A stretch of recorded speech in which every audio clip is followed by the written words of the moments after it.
Mr. Bello Pakindo, I think your position is very clear. The position of the Nigerian Governors Forum is very clear. So let me ask you now, moving forward now, how do you intend to accommodate the needs of not just, of course, the Nigerian worker, but obviously the federal government in conjunction with the labor unions to arrive at a final conclusion that everybody can agree on? Yeah, first of all, let me say to Madam, with due respect and deference, that the chairman of the committee from the 6 geopolitical zones who represented the governors at your forum didn't sign your report, according to what they told us at the meeting, which is one thing. So it means they did not completely agree with, the submissions of that committee.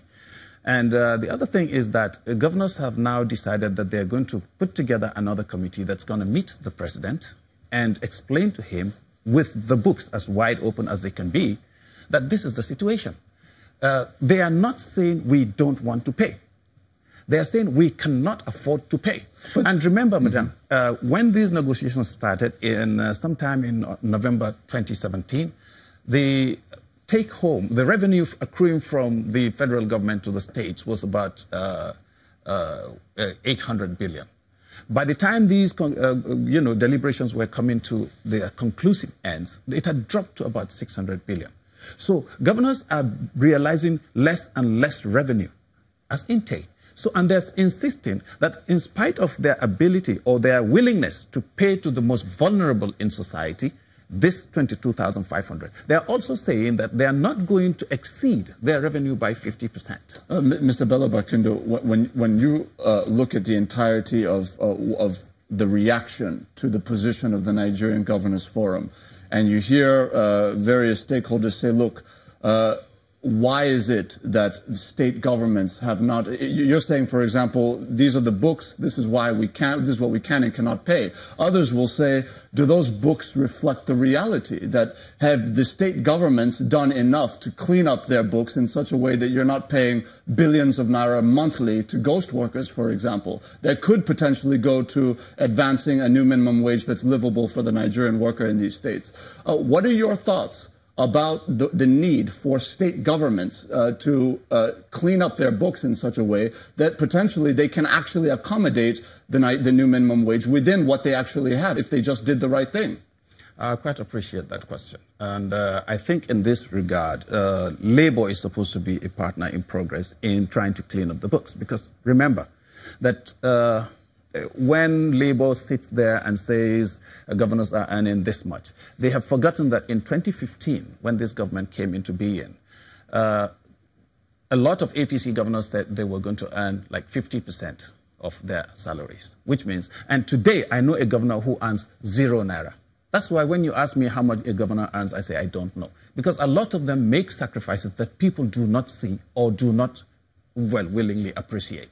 Now, looking at the Nigerian worker, per se, the Nigerian worker is just like any other. Everybody has a relation that works in the Nigerian civil service, right? Everybody wants to see these people liberated from poverty, just like the governors want to do. And the governors are saying, we are going to assist the most vulnerable because, in spite of our, dire situation, we think that there are people who need help. And we're going to help those. You would appreciate the fact that there's going to be skepticism around the notion that governors are just sacrificial lambs and that basically they're just out to do the right thing and that what they say we should take hook, line, and sinker in a nation where we know about some of the very unfortunate incidents that take place in public accounting at the state and local government levels. Let me just ask you very clearly now. When you move forward and you look at the fact that, each governor, many of the governors have between 500 and 1,500 special advisors, special assistants, many of whom are earning salaries of between 150,000 naira a month to 1.5 million a month. Many of them have cars, accommodations, etc. At what point can governors come out with moral credibility to say we are cutting down wastage to ensure that we can pay a livable minimum wage to our workers when Nigerians know that these are the realities currently taking place in the country? These are realities of people who are looking through the window. I can tell you that today the level of governance has risen from the situation we had in 1999 to a very, very clear situation in 2018. We have a former president of the NBA in Nondo. We have qualified doctors in Delta and other states. We have former speakers of the House of Representatives in Sokoto and Katsina. We have a qualified quantity surveyor in Kaduna. So you're not talking about people who just come into governance because they're interested in leadership. We are talking about people who genuinely want to liberate the Nigerian citizen. And if you sit there and think that they all still continue to harbor 1,500 SAs and things like that, I don't know where you're getting that. Well, I can tell you where. Let me tell you exactly where we're getting it from. We read newspaper reports on a daily basis that are not denied by these officials when you see 1,000 aides of a governor decamp from one party to another party with that governor. These are clearly spelled out, laid out realities. Are you going to deny that? Not denied. Nothing is truer in Nigeria than a thing that's denied in the newspapers. So when they are not denied, what are they? All right, at this juncture, we're going to continue this conversation. There's so much more to get into on this issue.